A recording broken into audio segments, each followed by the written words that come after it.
Hi guys, welcome back to my YouTube channel. അപ്പം നമ്മളിന്ന് പോകുന്നത് മലയാറ്റൂരേക്കാണ്. നമ്മൾ മാത്രമല്ല, കുറച്ച് ഫ്രണ്ട്സ് ഗ്യാങ് ഉണ്ട്. എല്ലാവരും എത്തിയില്ല, എല്ലാവർക്കും എത്താൻ പറ്റിയില്ല. ഉള്ളവരെയൊക്കെ കൂട്ടി ഞങ്ങളിതേ മലയാറ്റൂരേക്ക് യാത്ര തുടങ്ങിയിരിക്കുന്നു. അപ്പം നമ്മൾ ആദ്യം പോയത് നമ്മുടെ കലൂര് പള്ളിയിലോട്ടാണ് കേട്ടോ.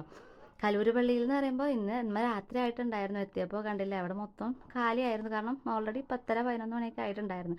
ഞങ്ങൾ അവിടെ നിന്ന് മെഴുകുതിരിയൊക്കെ കത്തിച്ച് പ്രാർത്ഥിച്ച് കുറച്ച് നേരം സ്പെൻഡ് ചെയ്തു. എനിക്ക് കലൂര് പള്ളി എന്ന് പറയുമ്പോൾ ഭയങ്കര ഓർമ്മയാണ്. കാരണം ഞാൻ കോളേജ് ഡേയ്സിലൊക്കെ ഒത്തിരി എല്ലാ ചൊവ്വാഴ്ചയും പോകുമായിരുന്നു. പിന്നെ മെഴുകുതിരി കത്തിക്കും, നൊവേന കൂടുമായിരുന്നു. അത് കഴിഞ്ഞ് നമ്മൾ നേരെ പോയത് ഇടപ്പള്ളിയിലോട്ടായിരുന്നേ. ഇടപ്പള്ളി അധികം ടൈം നിന്നില്ല, കാരണം ലേറ്റ് ആവുമല്ലോ. അങ്ങനെ ഞങ്ങളുടെ അവിടെ പ്രാർത്ഥിച്ചിട്ട് വേഗം കാറിൽ കയറി മലയാറ്റൂരോട്ട് പോയി. അപ്പോൾ ഞാൻ ഫസ്റ്റ് ടൈമാണ് മലയാറ്റൂർ പോണത്. എനിക്ക് അതുകൊണ്ട് ഭയങ്കര എക്സൈറ്റഡ് ആയിരുന്നു. കാരണം ഞാൻ ആദ്യമായിട്ടാണ് ഇങ്ങനെ മല കയറാനൊക്കെ പോകുന്നത്. അങ്ങനെ ഞങ്ങളത് അവിടെ അടിവാരം പള്ളിയിലെത്തി. ഇതാണ് മലയാറ്റൂർ പള്ളി.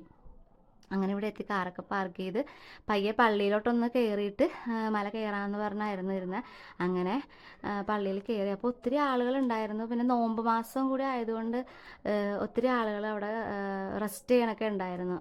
മല കയറിയവരും പിന്നെ ഇറങ്ങിയവരൊക്കെ. അങ്ങനെ ഇതാണ് പള്ളി. നല്ല ഭംഗിയുണ്ടായിരുന്നു കാണാനായിട്ട്. എനിക്ക് ഒത്തിരി ഇഷ്ടപ്പെട്ടിട്ടോ. ഇങ്ങനെ ഈ മരം കൊണ്ടൊക്കെ ആണ് ചെയ്തേക്കണമെന്ന് തോന്നണം. അപ്പോൾ അവിടെ കയറി പ്രാർത്ഥിച്ച് വേഗം നമ്മൾ മെഴുകുതിരിയൊക്കെ വാങ്ങിച്ച് മല കയറാൻ തുടങ്ങി ഗൈസ്. അപ്പോൾ ആദ്യത്തെ ഒന്നാം സ്ഥലമൊക്കെ ആയപ്പോഴത്തേക്കും ശങ്കരി ഒന്ന് ചെറിയ മടിയൊക്കെ കാണിച്ച് പിന്നെ പറഞ്ഞ് മെഴുകുതിരിയൊക്കെ കത്തിച്ച് വെള്ളമൊക്കെ കൊടുത്ത് റെസ്റ്റ് ചെയ്ത് ഞങ്ങൾ പയ്യെ കയറി. അങ്ങനെ ഞങ്ങൾ 14 സ്ഥലവും ഞങ്ങൾ കയറി.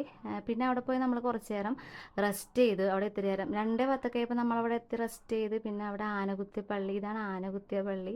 അവിടെ പോയി പിന്നെ അതെ പൊന്നും കുരിശ് മുത്തണമെന്ന് പറഞ്ഞ് ശങ്കരീനെ ഒരു കണക്കിന് ഞാനെടുത്ത് പൊന്നും കുരിശ് മുത്തി ഞങ്ങൾ അവിടെ നിന്ന് പയ്യെ ഞങ്ങൾ ഇറങ്ങി. അത് ഞങ്ങളവിടെ വന്ന് താഴെ ഇറങ്ങി കുറച്ച് നേരം റെസ്റ്റ് ചെയ്ത് ചായ കുടിച്ച് പയ്യെ ഇറങ്ങി ഞങ്ങൾ നേരെ വീട്ടിലോട്ട് തിരിച്ച്.